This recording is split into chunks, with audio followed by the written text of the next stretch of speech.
Tutto nella ripresa, parità e 1-1 tra Gaeta e Certosa, con la formazione di Marco Russo che resta così a -4 dalla Città di Anagni, capolista a 3 giornate dal termine del girone B. Gaeta che invece fa un passettino, seppur piccolo, verso una salvezza ancora tutta da conquistare. Prima occasione da gol in favore dei padroni di casa, il Riciniello e il colpo di testa di Del Duca ad accendere la sfida.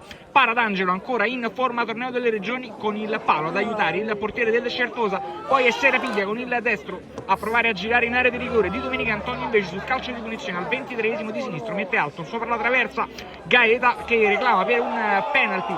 Qualche istante più tardi direttore di gara che lascia tranquillamente proseguire, poi ancora lì Gaeta sul finale di frazione ad avere una chance da rete, ultima vera occasione per il Certosa con questo destro che termina però sul fondo.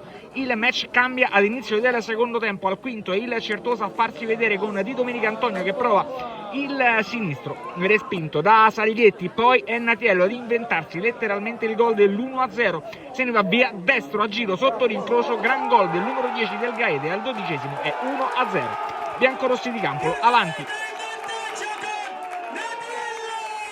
Come dicevamo, botta e risposta perché qualche istante più tardi fallo di Del Duca secondo il direttore di gara su Vendemmia in area di rigore, calcio di rigore per il Certosa, lo stesso Vendemmia lo va a battere al 13esimo, fa subito 1-1, si accende un parapiglia nell'area di rigore del Gaeta. A farne le spese è lo stesso Del Duca che con il secondo cartellino giallo estratto dal direttore di gara, il numero 13 capitano del Gaeta, va anzitempo sotto la doccia. 10 contro 11, il Certosa prova in superiorità numerica a fare su allora la sfida, calcio di punizione alto sopra la traversa, poi Gaeta che prova a farsi vedere con questa conclusione dalla distanza, anch'essa terminata alta sopra la traversa. Gaeta che prova, Certosa allora che prova nel finale con questa conclusione, poi non c'è più tempo, dopo 6 di recupero è 1-1 al Riciniello.